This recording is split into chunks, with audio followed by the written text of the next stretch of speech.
एक बार एक छोटी सी सिटी थी जिसका नाम था डरानगर। यह शहर पहाड़ों के बीच बसा था और इसकी एक पुरानी और भयावह कहानी थी।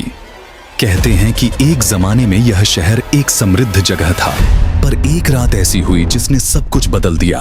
शहर का राज डरानगर के बीच एक पुराना हवेली था जिसे काला महल के नाम से जाना जाता था।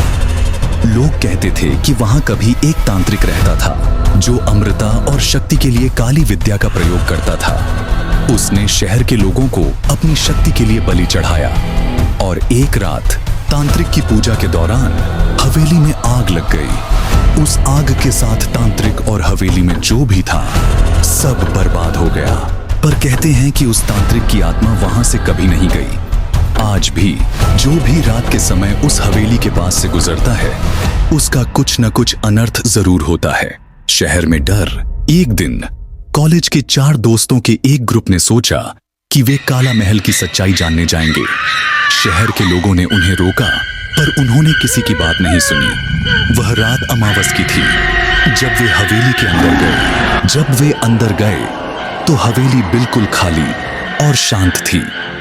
दीवारों पर पुरानी तस्वीरें थीं जो उन्हें घूर रही थीं। एक पुरानी घड़ी की आवाज उन्हें हर जगह सुनाई दे रही थी, पर वह घड़ी दिखाई नहीं दी।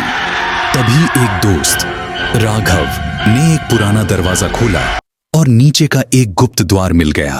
तांत्रिक का कमरा। नीचे एक बड़ी अंधेरी सुरंग थी और उसके अंत में एक कमरा था। उस कमरे में एक बड़ी सी मूर्ति थी जो देखने में डरावनी थी। कमरे में एक पुरानी किताब और एक दिया जल रहा था जो हवेली की तबाही के बाद भी बुझा नहीं था। जब राघव ने उस किताब को छुआ तो हवेली के दरवाजे जोर से बंद हो गए। एक ठंडी हवा चलने लगी और एक भयावह हंसी की आवाज सुनाई दी। तुम लोग यहाँ क्यों आए हो? एक भयानक आवाज ने पूछा।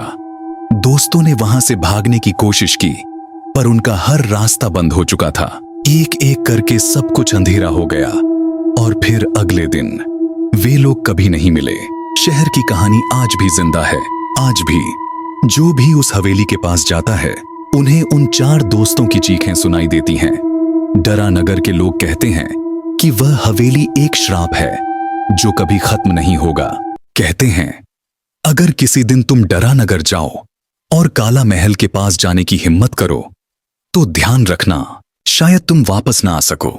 Subscribe to my channel.